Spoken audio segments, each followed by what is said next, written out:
May biglaan pala nagrenta sa atin ng 25 na chairs. Kaya tignan nyo, ang bilis namin kumilos.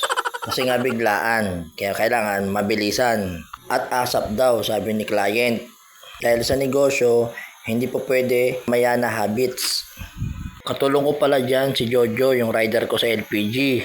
Nagkataon na wala kaming deliver, kaya nagpatulong ako sa kanya na maglinis ng upuan bago namin ihatid sa client. Importante kasi yan na bago natin i-deliver sa client, kailangan malinis yung rerentahan nila para masatisfy sila sa service na binibigay natin at uulit sila sa susunod na magrerenta sila, maalala nila tayo kasi binigyan natin sila ng magandang serbisyo. Para sa akin kasi, pagdating sa negosyo, importante ang quality of service. Dapat malinis ang item. Baka ibang item iniisip nyo ha.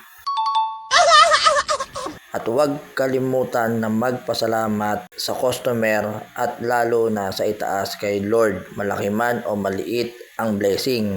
At sa negosyo, bawal ang mahina ang loob. Kailangan lagi kang think positive. Positive sa mindset ha, hindi positive sa droga.